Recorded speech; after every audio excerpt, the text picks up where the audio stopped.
Hello everyone. This is part 3 of our video series on KYC interview question. In this video we will provide an in-depth analysis of the top KYC interview questions that candidates are likely to encounter, irrespective of the financial institution.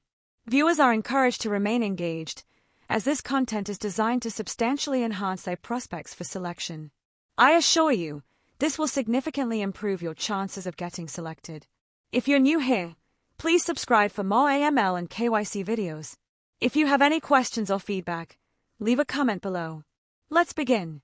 This question: how do you determine the ultimate beneficial owner for a company with complex, multi-layered structures, is a critical test for any KYC analyst. It directly assesses your ability to expose the individuals behind the corporation. The key to a great answer is demonstrating a clear, structured, step-by-step methodology. Step 1. Define the ultimate beneficial ownership, UBO. We always start with a regulatory definition, which typically involves two main prongs: ownership and control. Ownership: this is identifying any natural person, that is, an individual, who holds a specific threshold of the company's shares or voting rights. This threshold could be 10%, 25%, or even 50%, depending on the jurisdiction and your firm's specific policy. Control: this is for situations where ownership is unclear. We look for the natural person who otherwise exercises control over the management. This could be through the power to appoint the majority of the board, or through shareholder agreements.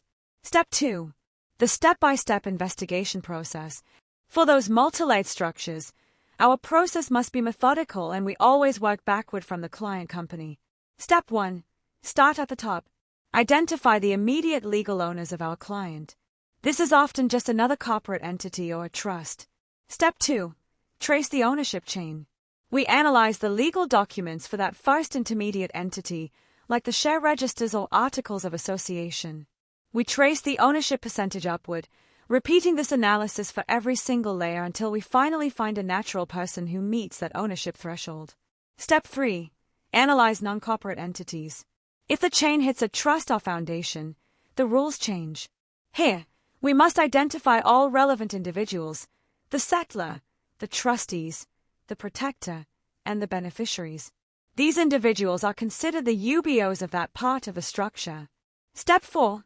Assess control, the fallback. If, after all that tracing, no single individual meets the ownership threshold, perhaps shares are too widely distributed, we default to the control prong. We then designate the individual in the most senior management role, such as the CEO or managing director, as the senior managing official, SMO, UBO. 3. Challenges and mitigation strategies. Construction sign. The complexity itself is a challenge, but we have ways to mitigate the risk. When dealing with shell companies in different jurisdictions, we rely heavily on external databases and public registries to verify legitimacy. We must be highly cautious of high-risk or opaque countries. If we face a lack of transparency, we request certified true copies of all corporate documents directly from the client. If the structure uses bearer shares, this is flagged as extremely high risk. Most modern policies require the conversion of these shares or lead to an outright declination of the relationship. For complex trusts, we must scrutinize the trust deed to understand who has the real power. It's often the protector or the trustee. Alright, let's tackle another crucial interview question. Describe the key documents required to onboard a privately held company versus a publicly listed company, and crucially, why those requirements differ. This question also tests your understanding of the risk-based approach, RBA, in action. 1. Privately held company. Let's start with privately held companies. These are your sole proprietorships, partnerships, or private limited companies. Why are they considered higher risk? Simply put, low transparency, complex ownership, and no public oversight. Their ownership isn't public, and their financials aren't disclosed to the market. This means we, as KYC analysts, have to do a lot more digging. Required documents. For a private company, our goal is to force transparency. We'll need their certificate of incorporation to confirm legal existence, memorandum and articles of association, M&A, or bylaws to understand their rules and powers. Crucially, The share register to map out the entire ownership structure and identify the ultimate beneficial owner, UBO. A list of directors to know who's in charge. And finally, we'll need ID and proof of address for both the UBO and any authorized signatories. 2. Publicly listed company, PLC. Now, let's compare that to a publicly listed company, or PLC. Why is the risk simplified here? Because they inherently offer high transparency, are regulated by an exchange, and have public disclosures. Think about companies listed on the NYSE or the London Stock Exchange. They are under constant scrutiny and have strict reporting obligations. Required documents. Because of this built-in transparency, our documentation requirements are much lighter. We'll typically need their certificate of incorporation as a baseline, proof of their listing, usually a printout from the approved stock exchange website confirming their status, a board resolution or an authority letter stating who is authorized to open and manage the account, their latest annual report, which contains publicly audited financial and ownership information, and finally, ID and proof of address only for the authorized signatory acting on behalf of the company. We don't typically need to identify the UBO for a publicly listed company, as their ownership is generally too dispersed and already publicly disclosed. As you can see, these differing requirements are entirely driven by the risk-based approach. Where transparency is low, we demand more documents and more analysis. Where transparency is high, due to public regulation and disclosure, we can apply a more simplified due diligence process, focusing our resources on the higher-risk areas. Understanding this distinction is key to demonstrating a strong grasp of KYC principles. If an interviewer asks you to describe a time you handled a complex red flag, you can say something like this. I can give you an example from a recent periodic review.